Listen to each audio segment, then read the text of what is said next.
Hello and welcome to Unacademy IAS English, a one-stop destination for the English medium civil services aspirants. A very good morning and welcome to the daily Hindu news analysis. So let's begin today's discussion by first looking at the topics that we are going to discuss. From the Delhi edition of the Hindu, I have chosen a total of 6 articles. So let's cover all these topics comprehensively so that you don't have to go back and read the newspaper again. I hope you guys are benefiting from this initiative, and if you are, please support us with your likes and comments, and don't forget to subscribe to our channel. Now, before we start, I have few important announcements. Unacademy is all set to celebrate its 9th anniversary. So on December 10th, we have a series of exciting events lined up at 7 p.m. in an online session that will be held on UPSC Unstoppable's YouTube channel. So I request all of you to subscribe to UPSC Unstoppable's channel, and also the link for the session can be found in the video description. And this session is something that UPSC aspirants shouldn't be missing. Other than this, Unacademy IAS English has launched a 2-year and 3-year subscription program for those aspirants who are preparing for 2026 and 2027. These courses are available at the lowest prices, as you can see here. And if you apply the code IAS English, you can get a further discount on these prices. So this course is a comprehensive course. It will not only cover live classes by our top educators, but it will also include the study material, one-on-one mentorship, and even access to prelims and mains test series. So if you're interested, the link is provided in the description, and ensure you use the code IAS English. And today we have something special coming up for you. Tonight at 7 p.m., Abhishek sir will be coming out with a very unique video on socio-religious reform movements of modern India. A very important topic for history. So this is going to be a one-class marathon where most of the important socio-religious movements will be covered in one single class.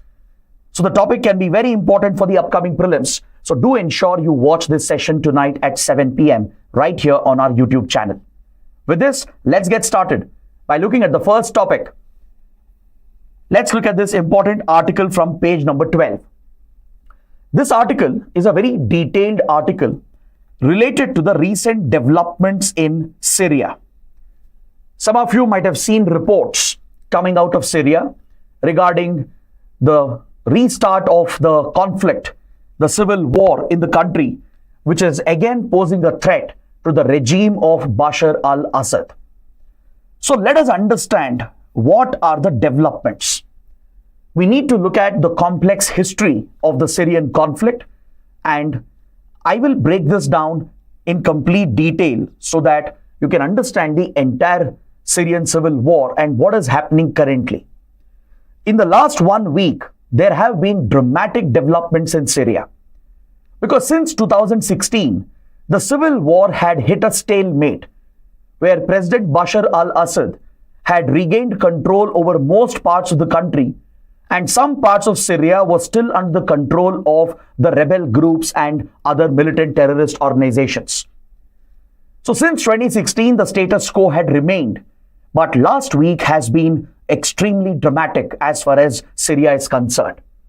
In the last few days, a militant organization known as HTS, Hayat Tahrir al-Sham, a jihadist outfit, it has made rapid advances and it has shocked the entire world. Now the topic remains very, very relevant for our exams because the Syrian civil war is directly linked with Indian interests. The Syrian civil war has implications for the entire West Asia region. Terror groups like Islamic State were born in the midst of the Syrian conflict. So given the various dimensions of this conflict and the complexity of West Asian geopolitics, the topic becomes very important for us because these developments have a direct bearing on India's interests in the West Asia region. In fact, UPSC has asked a few questions related to Arab Spring, related to Islamic State, either in international relations or in internal security. So let's break down this topic. First, let's understand what has happened in the last few days. So this jihadist outfit, HTS, Hayat Tahrir al-Sham, it has captured key cities in Syria in the last few days. Important cities such as Idlib, Aleppo, and as well as Hama. Aleppo is the largest commercial city of Syria, the equivalent of India's Mumbai. This outfit, which was based out of Idlib in northwestern Syria, has made rapid advances in the last 4 to 5 days and has captured these critical cities. And yesterday, this terror group has announced that they have captured another important city, Hama, which until recently was under the control of the Syrian government under President Bashar al-Assad. So we need to understand, what is this terror group, HTS? What is its background? We should look at the Syrian civil war and its background as well, and why this development has happened all of a sudden, and what are its implications. So to understand this, I need to take you back in time. We need to go back to 2010 and look at the developments that occurred in the MENA region, Middle East, North Africa region. In a small North African country known as Tunisia, in 2010, a pro-democracy movement broke out. A fruit vendor who was frustrated with the corruption in the dictatorial government of Tunisia set himself on fire, and this video went viral on social media platforms like Facebook and WhatsApp, which had recently become popular back in 2010. So the people of Tunisia were enraged by this incident. The people who were frustrated with the dictatorship and the corrupt government, they rebelled in an organic pro-democracy movement, and they used these social media platforms to organize themselves. Because these social media platforms were not under government surveillance. Dictatorial governments such as the Tunisian government, they couldn't monitor the conversations happening on these platforms at that point. So people realized that such platforms could be a great tool to mobilize the people to organize such protests. And this truly highlighted the power of social media, probably for the first time. So this initially was an organic movement, a genuine ground movement, where people of Tunisia rebelled against the dictator and carried out this mass protest, a pro-democracy movement, and eventually they toppled the Tunisian dictator. So this was unprecedented. In a country in Middle East, North Africa, to throw out a dictator through pro-democracy protests by leveraging social media, this was unheard of. The moment this happened and the movement succeeded, this idea spread like wildfire. It went viral across the region. Because across Middle East, North Africa, you have many conservative, authoritarian, dictatorial governments. So in many other countries as well, people were inspired by the Tunisians, what they did by using social media, and similar protests broke out in other authoritarian countries. The movement spread to Egypt, where then Egyptian dictator Hosni Mubarak was thrown out by the Egyptians after several weeks of violent protests. In Egypt, Hosni Mubarak resorted to large-scale violence and targeted the civilians. After hundreds of civilians lost their lives, eventually pressure built up on the dictator and Hosni Mubarak stepped down. So within few weeks, in 2 countries in North Africa, the governments had been thrown out by the people by leveraging the power of social media. Now, very quickly, this idea was hijacked by vested interests. Regional powers and external powers, they started exploiting this movement which was spreading across the region. And it is this pro-democracy revolutionary movement which we call as the Arab Spring. In fact, UPSC had asked a prelims question on the Arab Spring movement. So from Egypt, the movement spread to many other countries. Libya, Syria, of course, even Saudi Arabia, Iran, Bahrain, and many others. But in many of these countries, the movement was not entirely organic. even though the people had their frustrations with the authoritarian governments.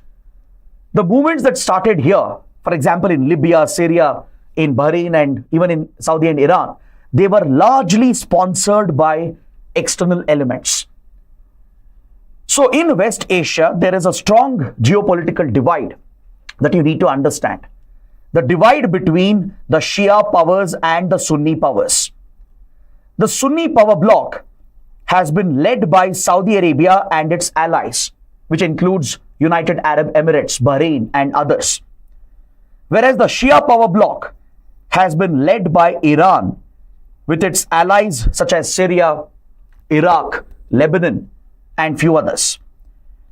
So there is a history of rivalry, conflict, and tensions between the Shia and Sunni powers. So these Shia and Sunni powers, they are known to wage covert wars through their intelligence agencies. They are known to sponsor extremist outfits, including terror groups against each other. So in this great game in West Asia, there is an involvement of external powers as well, the global powers, with United States aligned with Sunni powers such as Saudi Arabia, along with few European powers and of course Israel. Whereas on the side of Iran and other Shia powers, you have Russia, even China to an extent, and several extremist organizations on both sides, which are sponsored by the intelligence agencies of these countries. So this covert war spread rapidly, and countries like Syria were consumed by a civil war that broke out in 2011. A similar movement broke out in Libya as well, where eventually Libyan dictator Gaddafi was thrown out and even eventually killed following a Western intervention. Western powers led by US, UK, and France, they even carried out a military intervention in Libya. But Syria suffered the most brunt of this entire conflict. A stable country until then was completely destabilized, and today it's a war-ravaged, destroyed country. So let's understand what exactly happened in Syria. In Syria, the leader, Bashar al-Assad, belongs to a minority sect, the Alawite sect. The Alawite sect is part of Shia Islam. Though Syria has a large Sunni population, it is the Alawite sect which has always been dominant, a minority sect within the Shia community which has been dominant in the country, in its politics. So it is Assad's family from the Alawite sect which has ruled the country with a significant Sunni population. So since Syria aligns with Iran, and Iran and Syria are known to support groups like Hamas, Hezbollah, and others which target Israel, US, and their interests. So Syria has always been a target, be it for US or Israel, and even for Saudi Arabia and other Sunni powers, in order to undermine Iranian influence. Iran has always worked with Syria to back groups like Hezbollah in Lebanon and as well as in Iraq.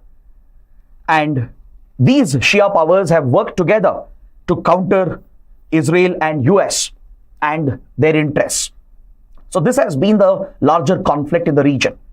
So when the rebellion broke out against Bashar al-Assad, though there was a genuine resentment amongst the Sunni population, the external powers capitalized on this, especially United States and other Sunni powers led by Saudi Arabia with the backing of Israel. They were allegedly involved in backing the rebellion movement, and eventually they even supported few extremist organizations. Their goal was to topple Bashar al-Assad from power, because Assad has been the biggest ally of Iran and of course Russia as well. Now Russia is a major player in Syria because Russia not only has very good relations with the Assad government, Russia also has military bases, including a critical naval base in Syria that faces the Mediterranean Sea. So this allows Russia to dominate these parts of West Asia and Mediterranean by having a military presence in the country. So any threat to Assad's government from these external powers, where they were allegedly backing the rebel groups which had rebelled against the Syrian government, this was seen as a direct threat for Russian interests. So this was not just a regional and a local conflict, but there were global dimensions to it. So as US and others and these outside powers, even Turkey, for example, was a major player in this conflict. Turkey, being a neighbor of Syria, it has its own issues with Iran and Syria, and Turkey was known to be sponsoring the Free Syrian Army, which had taken shape as a rebel group. And allegedly, US was also involved in backing rebel groups such as the Free Syrian Army, which completely destabilized the country.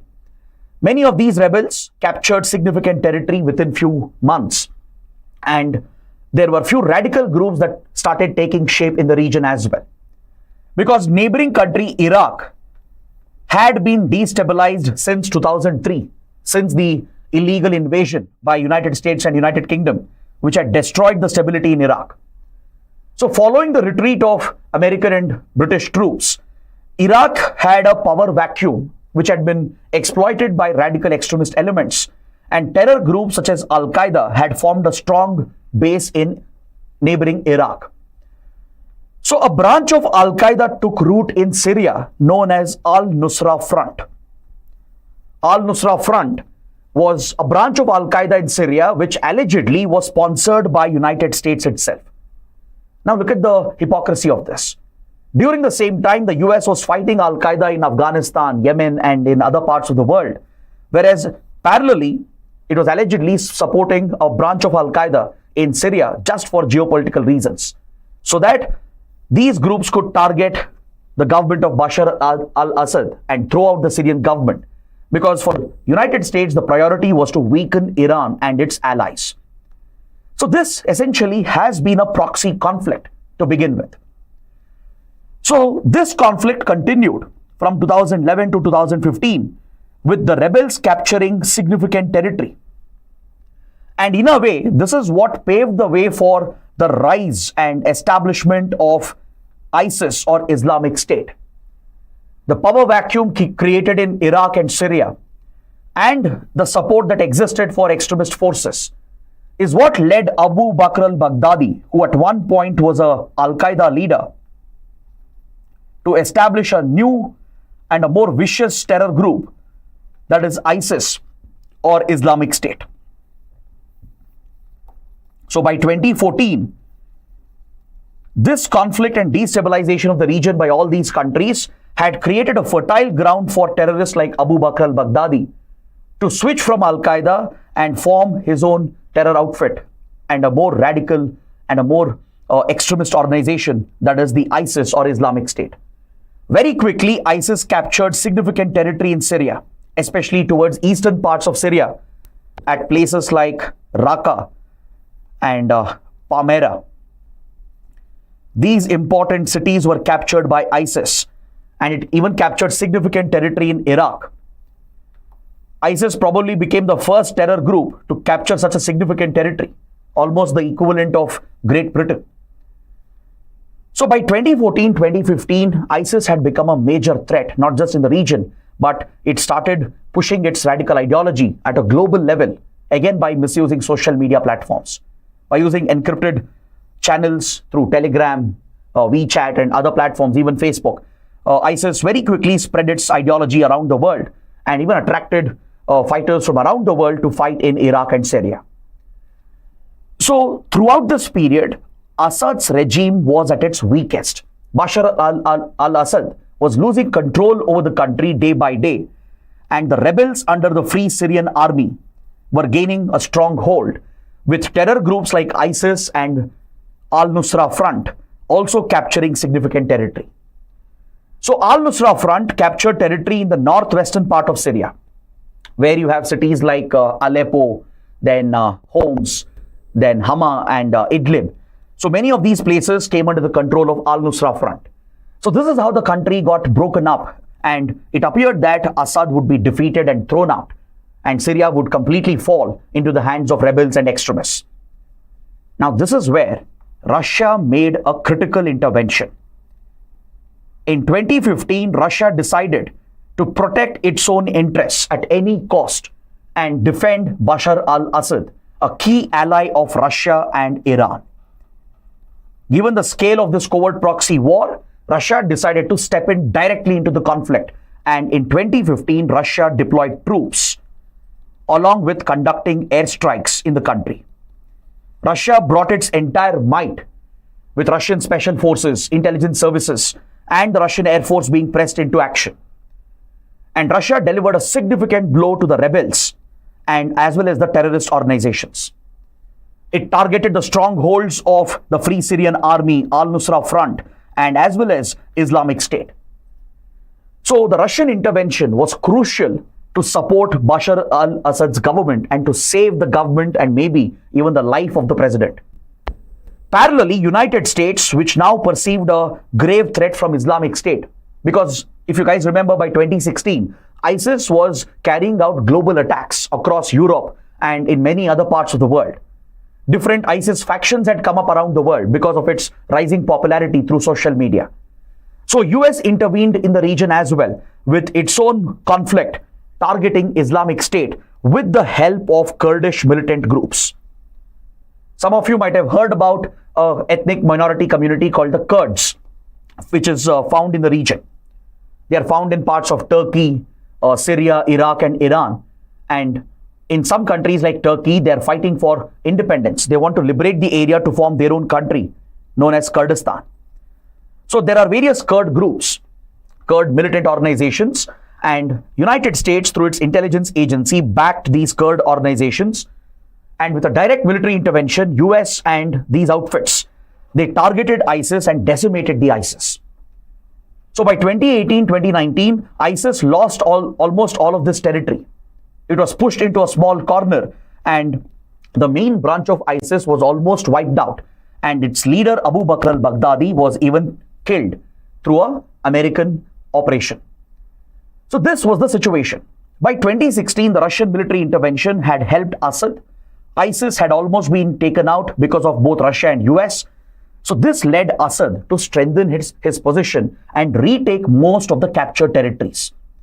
So by 2016, the Syrian government was in a much better position with very few areas under rebel control. Now this is where things get more interesting.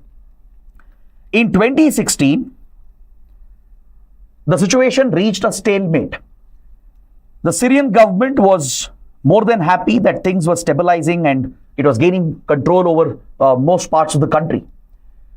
But parallelly, groups like HTS, which is basically a byproduct of Al-Nusra Front itself. The Al-Nusra Front, which I was mentioning as a branch of Al-Qaeda, transformed into the HTS. Now this group was headed by Abu Muhammad Junali.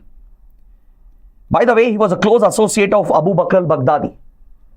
He and Baghdadi would work together as part of Al-Qaeda in Iraq. So it was Abu Bakr al-Baghdadi who later founded ISIS, who sent Abu Muhammad Junali to lead Al-Nusra Front in Syria to target the Syrian government. But later differences came up between these two terrorists, and Abu Muhammad Junali went on his own and transformed Al-Nusra Front into a new group known as HTS, Hayat Tahrir al-Sham. Now this is an outfit recognized as a terrorist organization, even by US and few countries. So HTS retained control in some parts of Syria, such as Idlib, in the northwestern part of Syria. But since all the sides were tired of this conflict, they reached a sort of a stalemate and they worked out a detente, a sort of a peace between them. The Syrian government decided not to target HTS any further.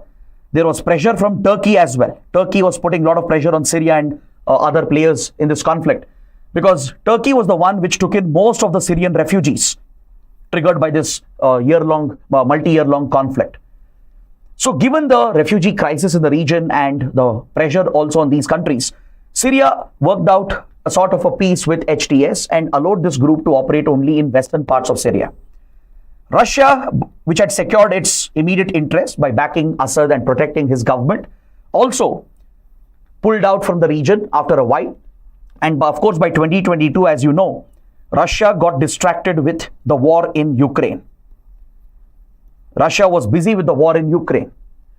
On the other hand, Iran has been busy with the conflict with Israel with regard to the Gaza war, which has been going on. And Iranian proxies such as Hezbollah and other factions such as Kataib Hezbollah in Iraq. So Hezbollah and its factions were supporting the Syrian government as well, because Iran is the one which sponsors Hezbollah, and Iran used Hezbollah to support the Syrian government to target the rebels and the terror groups. But as you know, Israel has weakened Hezbollah in the last few months through repeated airstrikes in Lebanon, and by eliminating the top leadership of Hezbollah. Right now this group is still regrouping and reorganizing itself. So Hezbollah is at its weakest as of now. So in a way, Syria was left exposed. Without the support of its allies, Russia, Iran and Hezbollah, Syria stands exposed, and HTS realizes that. Since Russia is busy with Ukraine, Iran is busy with Israel, Gaza and backing Hamas and Hezbollah has been weakened and almost decimated. This was a right time, an opportune time for groups like HTS to renew the conflict and target the Syrian government again. And just in 4 to 5 days, HTS has delivered a significant blow by capturing major cities. So just look at the map here. The Syrian government controlled a large part of territory from 2016 onwards. Most of the rebel areas were brought back under government control. But within 4 days, this outfit called HTS has retaken most of the critical areas in northwest Syria. So this is a significant battlefield victory for a terrorist organization. Assad's government took more than 4 years to retake these territories, that too with Russian and Iranian help. But HTS has reversed all these gains in 4 days. So that is why this is a shocker. It's a major development in the region, and there are even conspiracy theories floating around as to who is sponsoring HTS now. Because previously, the former version of HTS, Al-Nusra Front, was known to be backed by US, possibly Israel, and maybe even Sunni powers like Saudi Arabia. There are allegations that these countries have been involved in backing Al-Nusra Front because they wanted to throw Assad out. They wanted to weaken Iran and Russian influence. So now HTS, don't forget, is a new version of Al-Nusra Front. And HTS has said it has nothing against United States, that it will never target US, even though US has designated it as a terrorist organization. So there are speculations and conspiracy theories floating around that given the change in administration in the US and the ongoing conflicts in Ukraine and Gaza, there might be a bigger covert game being played by certain entities where they are using such terrorist groups to create more destabilization. So in the coming days, it is for certain that Syria will witness a lot of bloodshed, because Syria has suffered significant loss of territory and the Assad government will have to fight back. So whether it will get the same support from Russia and Iran is not sure. There is no certainty on that, because Hezbollah stands weakened. Previously, Hezbollah was a major supporter of Assad's government, and Hezbollah's support from Lebanon and Iraq was critical to support the Syrian government against the rebels and extremists. Iran stands distracted. Russia stands distracted. So anything might happen in the coming days. And that is why the entire strategic community around the world, global media, they're paying attention to what's happening in Syria. Because previously, when something similar happened, it had a disastrous outcome, which even led to rise of notorious terror groups such as Islamic State. So now, coming to my last point, just to simplify things, please understand that there are 3 entities, 3 main factions in the Syrian conflict. There are 3 major entities involved in this conflict. So please make a note of this. One, of course, is the Syrian government, headed by Bashar al-Assad. And who backs the Syrian government? Iran, Hezbollah, and Russia. The second major entity would be Kurd groups such as the YPG, the People's Protection Forces, which is a Syrian Kurd group. Now it has renamed itself as the Syrian Democratic Forces. But however, the Kurd forces are no threat to the Syrian government because they have worked out a peace between them. Few years ago, Syria gave autonomy to the Syrian Kurds, and YPG and other Kurd groups like PKK, they are mainly targeting Turkey right now. Turkey is their main target. So Kurd groups are not a threat to the Syrian government. Why? Because Syria has granted limited autonomy to the Kurd areas in Syria. So Kurd outfits like YPG and other Kurd militant groups like PKK, they are mainly targeting Turkey. The third entity which has emerged is HTS. The HTS, which is also backed by the Free Syrian Army, which is also known as the Syrian National Army. And who sponsors the Free Syrian Army? It is Turkey. Turkey is known to shelter and support the Syrian rebels under the banner Free Syrian Army or Syrian National Army. Then HTS, which was previously Al-Nusra, it was known to be funded through US, maybe Israel, and maybe some Sunni powers like Saudi Arabia. There were strong allegations regarding this. So whether these powers are still involved in backing such notorious jihadist terror groups, that is something that is not known as of now.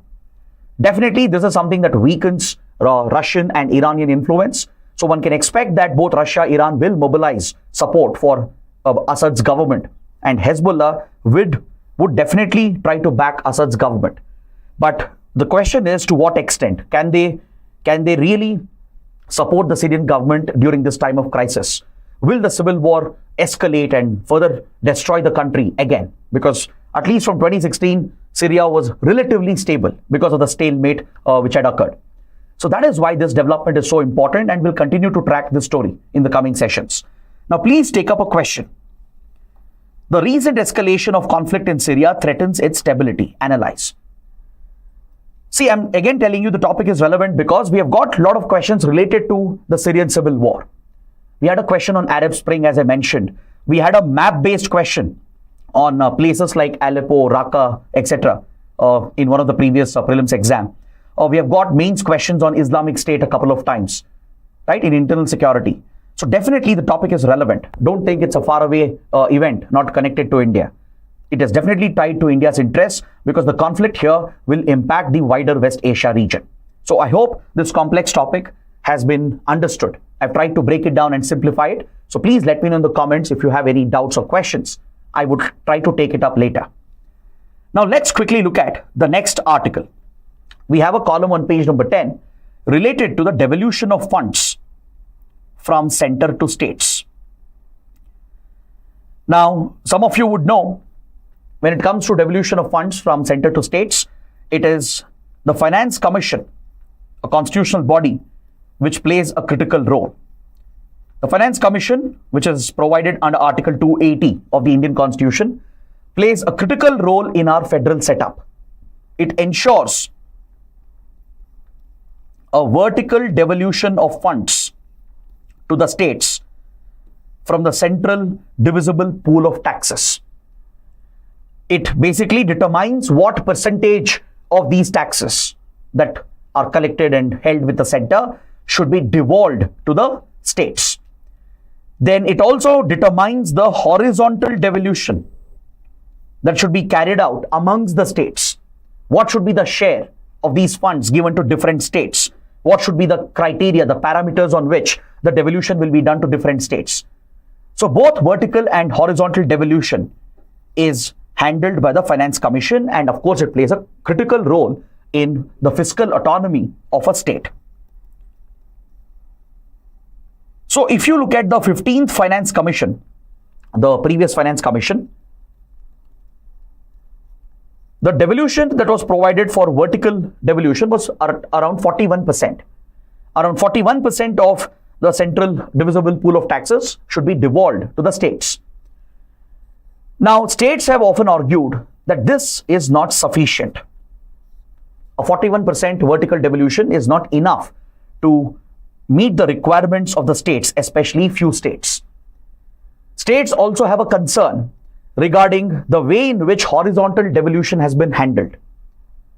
Because Some of the progressive states which have performed much better with regard to economic growth and governance and welfare, they often complain that they don't get incentivized, even though they contribute more revenue through better tax collection, through industrial growth and better welfare measures. They are not getting incentivized, they're not getting rewarded, they're not getting the fair share. Whereas a higher allocation is provided to the less developed states in order to address their developmental needs. So this has essentially turned into a battle between the more progressive states, the more industrial states found largely in south and western part of India, and less developed states largely found in northern part of India. So states like Tamil Nadu, for example, even Karnataka, Kerala, for example, they've often alleged that states like UP, Bihar and others, they haven't performed well when it comes to, let's say, reducing their fertility rate. Their population continues to remain extremely high. They haven't done as well as other states when it comes to socio-economic development or industrial development. They contribute very little to the overall revenue that is eventually collected by the center. Whereas some of these states, the more industrial states in southern and western parts of India, they have seen phenomenal growth because of better governance, better administration. They have managed to control their population, bring down the fertility rates, provided better welfare and development, created better infrastructure. And they have been contributing significantly to national revenue. So they're asking for a fair share. They're asking for their share of incentives so that their well-being is not compromised. Of course, there is a counter argument as well. The less developed states do require support, right? In India, of course, there would be different levels of development in different regions. So these less developed states cannot be left behind. They do need more fiscal support from the center to ensure that they also come at par with the other well-to-do states. But this often leads to a standoff and a political conflict and a controversy between the progressive and the less developed states, where some of the states, they argue that the ruling party in the center often discriminates against the states which are ruled by the opposition. So now, since the 16th Finance Commission is carrying out its work under Arvind Panagaria, states like Tamil Nadu have again raised their voice, expressed their concern, and experts believe that a 50% vertical devolution is necessary to do justice to all the states. Because don't forget, states have a lot of expenditure. Now, for example, let's say you take a look at centrally sponsored schemes. Center only provides a part of the funding, right? There's a funding ratio between center and states. So states have a burden with regard to funding some of the central sponsored schemes. Plus, states will have their own welfare schemes as well. They'll have their own expenditures. So many states are struggling to meet the basic expenditure that they have. They're running higher deficits. They're forced to borrow more. In a way, it is compromising their financial independence, their fiscal autonomy. So the recommendation being provided here as well in the column is that to increase the vertical devolution to 50%, so that create a larger national pie, create a larger national pool, which is now divisible within the states horizontally, so that all the states get their due share. The less developed states definitely need more support, more backing through more funds, so they can also develop, they can also see welfare. Similarly, the progressive states which have done well, they need to be rewarded, they need to be incentivized. And don't forget, the progressive states are seeing certain unique challenges coming up. Now, if you look at Tamil Nadu, again, because the article is mainly focused on Tamil Nadu here, Tamil Nadu is already looking at dropping fertility rates.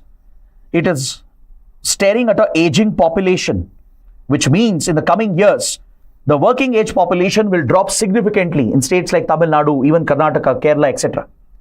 So revenue collection will go down, their contribution will go down.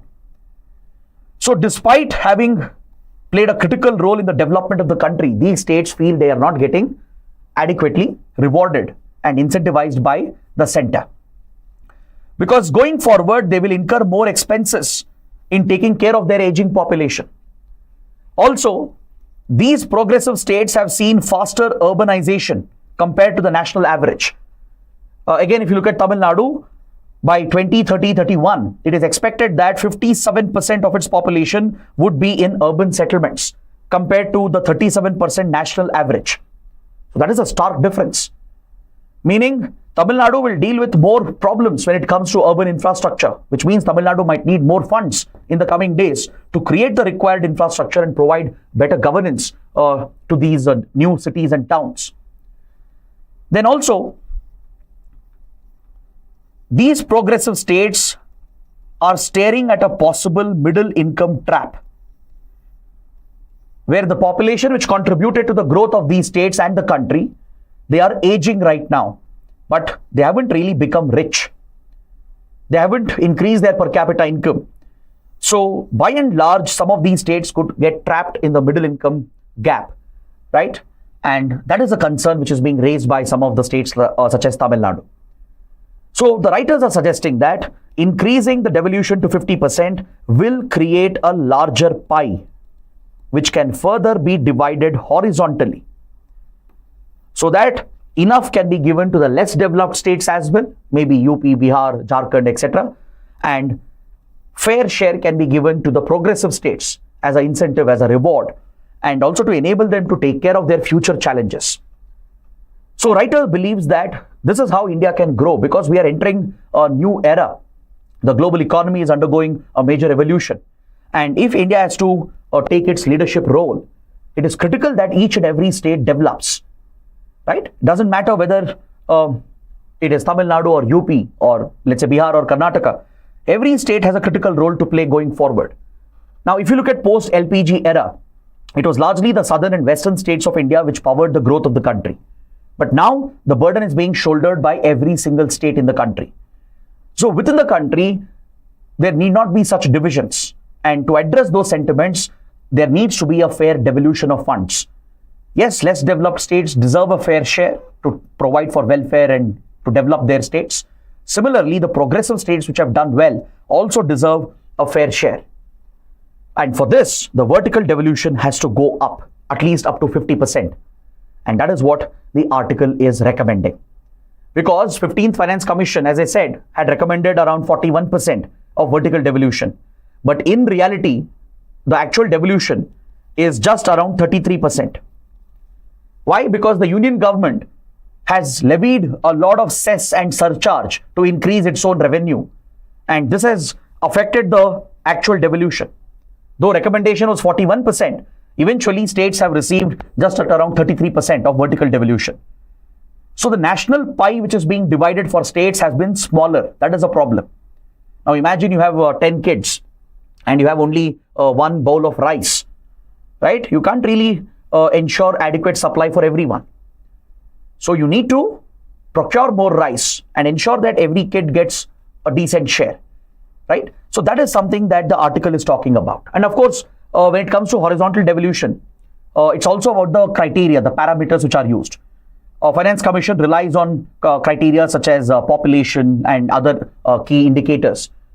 So this is where southern states feel that they are getting a lesser share because of their lesser population. Even though they have done well to control the population and fertility rate and bring it down below the replacement level fertility, and yet they are not getting rewarded because states with higher population, which haven't done well when it comes to family planning and welfare programs, they get incentivized because of their higher population.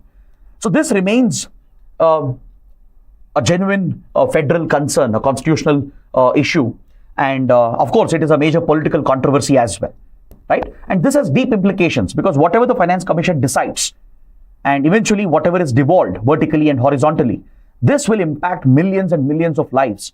The very future of the country, the future of our economy, and probably in the future of the global economy would be tied to these recommendations. And that is why these recommendations of Finance Commission is so crucial and so critical. Now, before I take up the next article, there's one important point I would like to mention.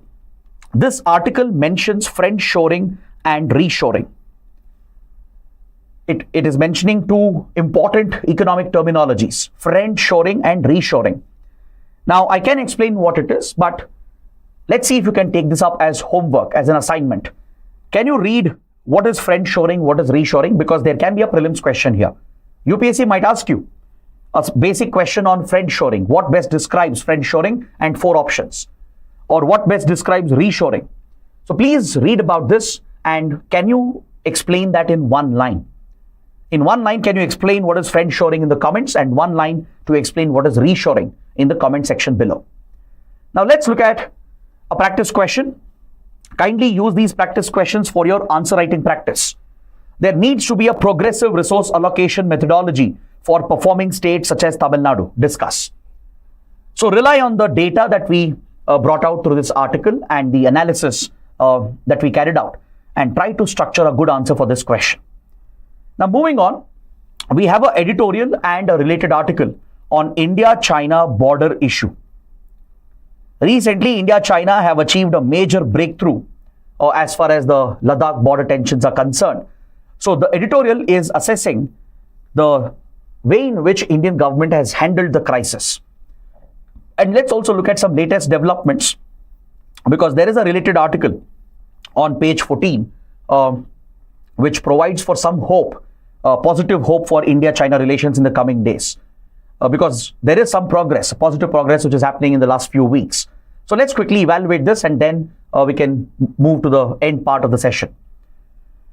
So in 2020, as you are aware, China carried out multiple incursions in the Ladakh sector along the line of actual control. At places like Panong So Lake, Galwan River Valley, Hot Springs, then even at Demchok and Depsang Plains. So at multiple locations, almost simultaneous incursions were carried out by the Chinese People's Liberation Army. So India carried out a counter mobilization, and this led to a military standoff, including the deadly clashes at Galwan, where 20 Indian soldiers were martyred, along with few PLA soldiers who were killed in the hand-to-hand clashes that happened. So tensions were extremely high in 2020, and it appeared as if India-China are headed towards a full-fledged war or maybe a limited conflict. But fortunately, better sense prevailed on both sides. The mature minds, they ensured that diplomacy would work. And by leveraging all the channels of communication, India-China finally have managed to achieve disengagement across all these flashpoints. In 2021, through talks between senior military commanders, which was initiated by the special representatives. The special representative mechanism is a very critical mechanism between India and China, and you should know about this. It was established in 2003 following the historic visit of then Prime Minister Vajpayee to China. Under special representative mechanism, both countries agreed to appoint a special representative to find a political solution to the boundary issue. Both countries agreed that they should identify the political parameters and find a permanent, lasting solution to the border issue. So this was a breakthrough. India appointed the National Security Advisor as the special representative from India. China appointed the State Counselor, who is the equivalent of our NSA. So these special representatives met several times from 2003 to 2010. During those 7 years, when India-China relations were much better, multiple rounds of talks were held between the special representatives to find the political way out and work out an arrangement through which the border issue could be resolved. But all of a sudden, as China got aggressive against India post-2010, the special representative mechanism came to a halt. SR talks did not continue post-2010, given that China started getting aggressive against India, probably because India was getting closer to United States. So SR talks had collapsed for a number of years.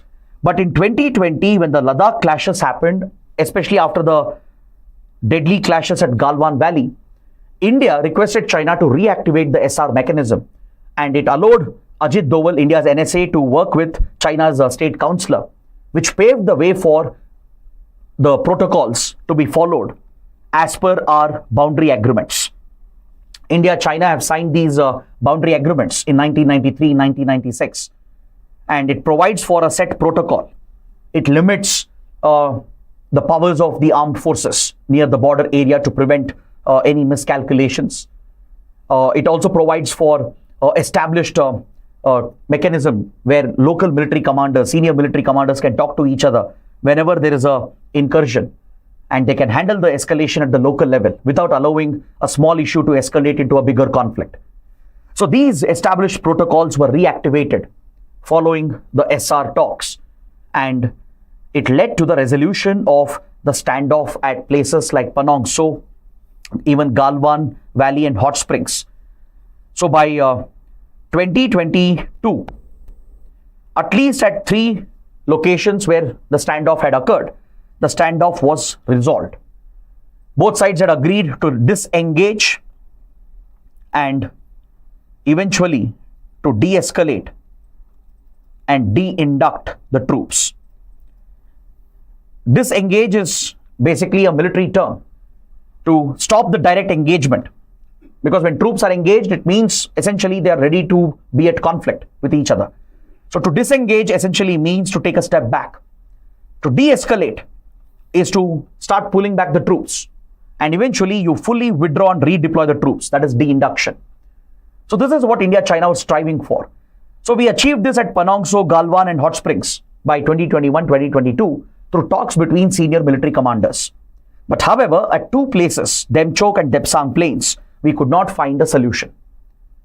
Now, editorial takes a very important point here, that throughout this tense period, the government of India was not very transparent with the public.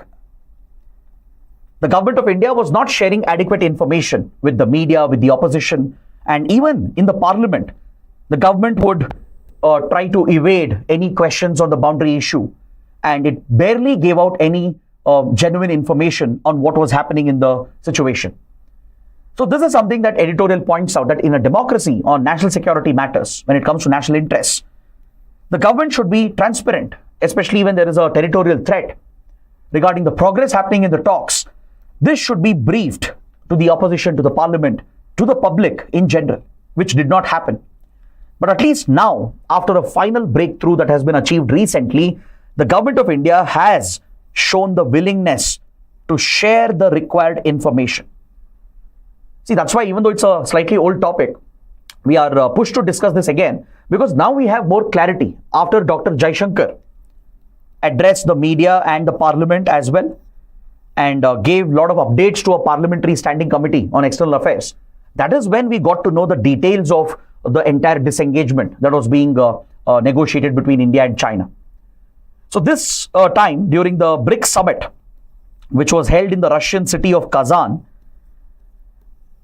Prime Minister Modi and Chinese Premier Xi Jinping, they both had committed prior to the BRICS summit that they had to work out a final resolution to end the Ladakh standoff. So before this, India's NSA Ajit Doval had met multiple times with China State Counselor and other senior officials. So this had led to a breakthrough. And finally, both sides have agreed to disengage at Demchok and Depsang Plain and restore the normal patrolling which used to happen before 2020. So right now, India-China are in the process of resuming normal patrolling. And at places like Galwan, Hot Springs and Panong So, they have created a buffer area to ensure that the Indian and Chinese troops, they don't run into each other, they don't clash into each other. A temporary buffer has been created, and in the recent agreement, which was announced at the BRICS summit by Modi and Xi Jinping, both sides have agreed to resume normal patrolling and eventually to de-induct the additional troops and remove the reinforcements that they had brought in. So finally, government has given some clarity, right? Because even Foreign Secretary Vikram Misri and Foreign Minister Dr. Jaishankar, they have shared sufficient information in a transparent manner after the agreement was announced between India and China at the BRICS summit. So this definitely shows a lot of progress which has been made with regard to the standoff. It does pave the way for a better relationship. But what is important to note is that Dr. Jaishankar informed the parliament that India has made it clear to China that normal ties cannot continue if China keeps this aggression against India. So for now, the tensions at Ladakh might have been resolved. But don't forget, this remains a disputed border, the line of actual control, from Ladakh to the McMahon line in Arunachal Pradesh. It remains a disputed boundary. So India has made it very clear to the Chinese side that we cannot continue normal relations in other domains, be it global cooperation, economic relations. We can't continue those areas in a normal manner when China is targeting India and it is threatening our integrity and sovereignty. So this is something that India has really put across to the Chinese side. India has put its foot down that going forward, any such Chinese acts will be met with Indian retaliation, and India will not be willing to have a close relationship in other domains. We will work with China. We want a friendly relationship only if China also behaves according to established agreements and protocols at the disputed border. So that is what we take away from this article. Now, on page 1 and 14, we have another big update. India, China are now preparing for resuming the SR talks. The special representative mechanism, which had stopped in 2009-2010, it was reactivated only once in 2020 after the Galwan clashes happened. So finally, India, China are looking to resume the SR talks because this is possibly the only solution we have to find a political answer to the border issue, to find a negotiated settlement to the border issue that has bothered India, China for decades. So the resumption of SR talks is indeed a huge development. So to pave the way for SR talks between India's NSA and China's State Councillor, the Working Committee on Consultation and Coordination on India-China Border Affairs has held a meeting to determine the political parameters and the key issues that can be discussed by the special representatives. So that is what is reported here in this article, and it is a very important update because very soon SR talks are going to restart, and the required committees, for example, the WMCC, the Working Mechanism on Consultation and Coordination for India-China Border Affairs. This comprises of senior officials. So they have met to work out the finer details of what will be discussed at the special representative talks, which is going to resume very soon. So this is a huge breakthrough. Maybe things might go back to as it was before 2010, right? Because China has shown the willingness, at least in the last few months, to bring back normalcy, or else China would not have agreed to de-escalate and disengage. So maybe there is hope after all for India-China relations, and SR talks, as I said, is critical. This mechanism that was created in 2003, it worked very well until 2009, and honestly, this was the best period of India-China relations from early 2000, 2001, 2002 to 2009, 2010. So this decade in early 2000 was the best period for India-China relations, where we were working with each other. There was some trust in the relationship. We had very minimal issues between each other, and SR talks had played a critical role. So now the resumption of these talks could possibly pave the way to bring back stability, and maybe there might be an eventual political solution. You never know, right? So let's continue to track this story as well. Now coming to the last big article. On the last page of the supplement section, where you have these science and technology related articles, there is an article related to tuberculosis. Now, I don't want to go into the entire detail of the article, but I would just like to provide the overall summary, the assessment, and I feel it's important for your exams. As you know, tuberculosis is a crippling disease that affects millions of people around the world, and India has the highest burden of tuberculosis in the world. India is called the TB capital of the world. The worst part about tuberculosis is that it primarily affects the poor people, especially those who belong to the lower income groups, who don't have access to hygiene and sanitation, right? They are more vulnerable.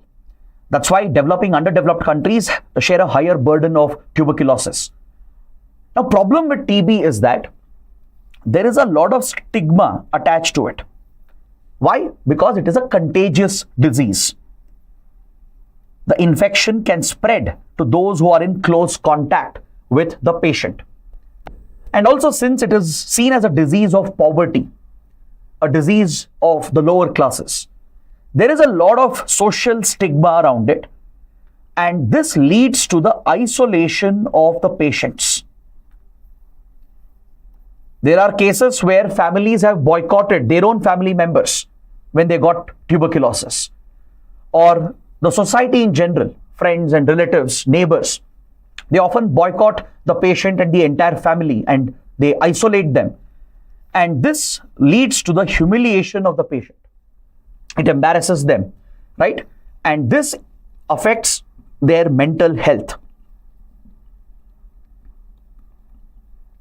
The article is exploring the direct correlation that exists between mental health and tuberculosis. Studies have shown that tuberculosis is known to push people, the patients, into mental illness, including anxiety, depression, and other associated mental issues. And the other way is also true. Studies have shown those who suffer from mental illness are more prone, more likely to get infected with tuberculosis. So there is a correlation which has been established through studies. So this social ostracization of the TB patients in our country is something that is pushing TB patients into more depression and isolation, which further affects their overall health and well-being. Because see, don't forget, once you're infected with TB, the treatment and the recovery is honestly very painful. It's a very long, drawn-out process of recovery. It will take weeks and months, sometimes almost a year. And the strong medications which are given, right, especially when second line of drugs are used to tackle multi-drug resistant TB, the side effects are severe. There are physical side effects, right? So the patient goes through a lot of trauma when they are getting treated and when they are getting healed and recovered. Now, in this process, if they are cut off and isolated by their own family or by their society, this further pushes them into isolation, which increases the risk of mental illness. And this could even push a patient to stop their treatment, or it might adversely affect their health, or it might aggravate other comorbidities. So that is the focus of the article. It is stressing upon the linkages between mental health and TB and how the social stigma attached with the disease is actually pushing many patients towards mental illness. So it's calling upon the government, the healthcare system, and the people in general to ensure that we are kinder to the patients with tuberculosis. The government will have to create systems to ensure that patients are not stigmatized, they're not isolated. There should be a mental health care provision as well as part of TB treatment. Whether they are stigmatized and isolated or not, they definitely go through a lot because of the long recovery process and the side effects involved. So mental health care should be integral to TB treatment. And that is a critical point. The healthcare system has to ensure that TB patients are not only put on the required drugs to combat the infection, but they should be given access to counseling and mental health care as well, right? So that is what we take away from this important article. Next, we have an update on India-Bhutan relations on page number 16. Yesterday, the King of Bhutan visited India, a very important visit, by the way. And Bhutan's king met with Prime Minister Modi, and several key agreements have been signed, key issues have been discussed. So let's take a quick look. See, India-Bhutan have always cooperated in the field of hydropower because Bhutan has a lot of hydropower potential. As a Himalayan state, it has tremendous hydropower potential. And India has been one of the biggest investors in the hydropower sector. We have successfully executed many hydropower projects. So both the leaders have discussed the Punat Changchu hydropower project, which is nearing completion. So please make a note of this. The Punat Changchu hydropower project, the second plant, is all set to be launched. The construction is being completed by India. It's an entirely Indian funded project. So like this, India has built several hydro plants, and today Bhutan is generating surplus electricity thanks to these Indian hydro projects. And Bhutan is exporting the surplus, which India re-exports to Bangladesh and Nepal by using its own power grid and transmission lines. Then both leaders have taken stock of their economic relations because India is a key provider of funds Since 1950s, India has been financing the 5-year plans of Bhutan, the budget of Bhutan. Every year, if you look at India's foreign allocation, right, the highest allocation goes to Bhutan. For example, recently, PM Modi announced 10,000 crores in funding to Bhutan. So India plays a critical role in Bhutan's economy, right? We respect the uniqueness of Bhutan's culture and economy, its belief in happiness. And we don't push Bhutan to adopt industrial growth and over-exploitation of resources, because Bhutan has a strong commitment to its environment and sustainable development. So India respects that choice, and we have stood with Bhutan consistently, be it for road construction, for building power projects, or even to bring digital connectivity. Now, Bhutan has planned a mega project, the Gelugpu Mindfulness City project. So this is a top priority right now for Bhutan. It is building a brand new city, a sustainable, smart and clean city, right on the borders with India. And Bhutan wants to turn this into a major industrial hub. So Bhutan is looking to promote non-polluting services-based industries such as information technology, fintech, and research and innovation. So non-polluting industries will be promoted at this new city which is coming up, and India is closely involved in the Gelugpu Mindfulness City project. India will be building the brand new Gelugpu International Airport. There is a new railway line, the first ever cross-border railway line that India has taken up to connect Kokrajhar in Assam with Gelugpu. So this will enable Indian workers, Indian tourists, and it will promote cultural ties, economic ties. And also this could open up the gateways towards Southeast Asian markets.